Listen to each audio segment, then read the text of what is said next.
வணக்கம். படி என்கின்ற ஒரு தமிழ் சொல்.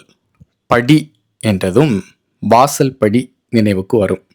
அதாவது வீட்டின் முன்பகுதியில் அமைந்திருப்பது. அதே போன்று மாடிப்படி என்று கூறுகின்றோம். இவற்றை கூறும்போது அகநானூற்றிலிருந்து ஒரு தொடர் ஒன்று நினைவுக்கு வருகிறது. பிடி படி முறுக்கிய பெருமர பூசல். அதாவது பிடி அப்படின்னா பெண் யானையை குறிக்கும். பெண் யானை தன் களிறு, அதாவது ஆண் யானை ஏறுவதற்கு படியாக ஒரு பெரிய மரத்தினையே முறித்திட்ட ஓசை என்று இதற்கு பொருள். பிடி படி முறுக்கிய பெருமர பூசல். படி அப்படின்னா வாசி என்ற பொருளும் உண்டு, படிப்பு என்ற பொருளும் உண்டு. அவன் திருக்குறள் படித்தான் என்று கூறுகின்றோம். படி அப்படின்னா பழமையான அளத்தல் கருவியை குறிக்கும். இப்போ ஊரில் இப்படி சொல்லுவாங்க, ஒரு படி அரிசி கொடுங்க, முக்காப்படி, கால்படி என்று கூறுவார்கள். ஒரு படி அப்படின்னா 8 ஆழாக்கு சேர்ந்த அளவையைத்தான் ஒரு படி என்று கூறுகின்றோம். படி என்பதிலிருந்து தான் படித்துறை என்ற சொல்லாடலும் வருகிறது. இப்போ ஊரில் ஆறு, வாய்க்கால், குளம் போன்ற நீர்நிலைகளில் இறங்கி குளிப்பதற்காக கட்டப்பட்ட ஒரு படிக்கட்டுகள் கொண்ட அமைப்பு, அதைத்தான் நாம படித்துறை என்று கூறுகின்றோம். இன்றும் இந்த சொல்லாடல்கள் புழக்கத்தில் இருக்கிறது. படிக்கல் என்று கூறுகின்றோம். அதாவது எடை காண்பதற்கான ஒரு எடைக்கல். தராசுல ஒரு பொருளை எடை காண்பதற்காக வைக்கக்கூடிய அந்த எடை கல்லை படிக்கல் என்ற பெயராலும் அழைக்கின்றோம். படி எடுத்தல் என்று கூறுகின்றோம். பழங்காலத்தில் எல்லாவற்றையும் ஓலைச்சுவடிகளில் எழுதி வைப்பது வழக்கம்.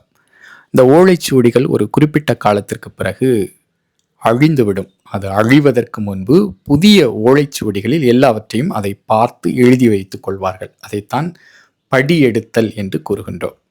இந்த ஓலையை படியோலை என்ற பெயராலும் அழைக்கின்றோம். படி என்ற சொல்லிலிருந்துதான் கீழ்படி என்ற சொல்லாடலும் பிறக்கிறது. அதே போல படி என்றால் போல, போன்று போன்ற பொருளும் உண்டு. அப்படி, அதே போன்று, இப்படி, இதே போன்று, எப்படி என்றும் கூறுகின்றோம். படி அதிலிருந்து அப்படி, இப்படி, எப்படி என்ற சொல்லாடலும் பிறக்கின்றன.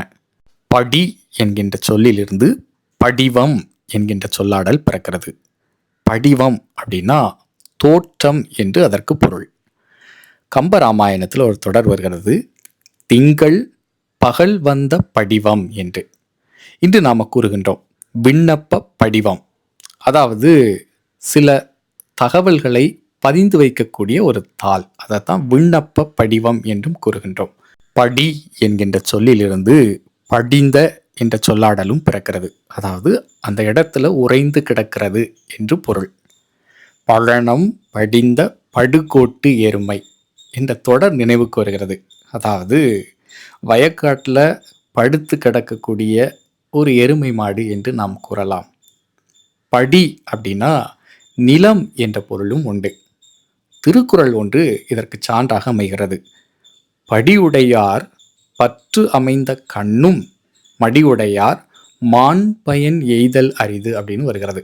இதுல படி உடையார் அப்படின்னா நிலத்தை உடையவர் என்று பொருள். படி அதிலிருந்து தான் மறுபடி, மறுபடியும் என்ற சொல்லாடல் வருகிறது. படி அப்படின்னா தள்ளுபடி என்று கூறுகின்றோம். ஆடி தள்ளுபடி நினைவுக்கு வருகிறது அல்லவா? படி என்கின்ற சொல்லிலிருந்து தான் படிநிலை என்கின்ற சொல்லாடல் பிறக்கிறது. படிநிலையை கூறும்போது எனக்கு பரிபாடல்ல ஒரு தொடர் வருகிறது, முடிகள் அதிர படிநிலை தளர அப்படின்னு ஒரு தொடர் நினைவுக்கு வருகிறது. இந்த படியை பாருங்க, படி அதுல இருந்து தான் நல்லபடி அப்படின்னு சொல்றோம். நல்லபடியாக தேர்வு எழுதுங்கன்னு சொல்றோம். மறுபடியும் நீங்க வாங்க அப்படின்னு நாம சொல்றோம். அதன்படி நீங்க நடங்க அப்படின்னு சொல்றோம். முறைப்படி எல்லாவற்றையும் படிங்க அப்படின்னு நாம சொல்றோம். அப்போ அதன்படி, மேற்படி, முறைப்படி, சொற்படி, மறுபடி, நல்லபடி, இப்படி நிறைய படிகள் இருக்கிறது.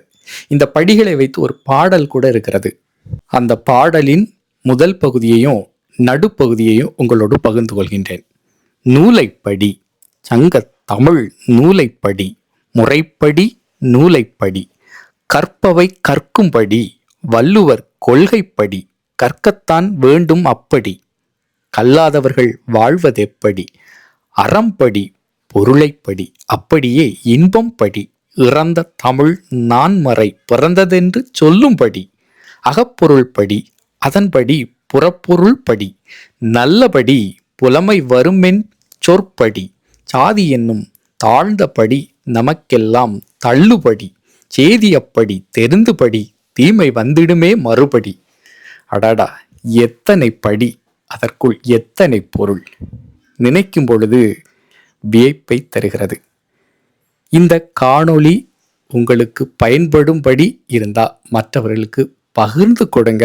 முதல் முறையாக என்னுடைய சேனலை பார்க்குறீங்க அப்படின்னா அப்படியே பிளேலிஸ்ட்டுக்கு போங்க. நிறைய தலைப்பின் கீழ் பல காணொளிகளை வெளியிட்டிருக்கிறேன். அவற்றை கண்டு பயனடையும்படி அன்போடு கேட்டுக்கொள்கின்றேன். மீண்டும் சந்திப்போம். நன்றி.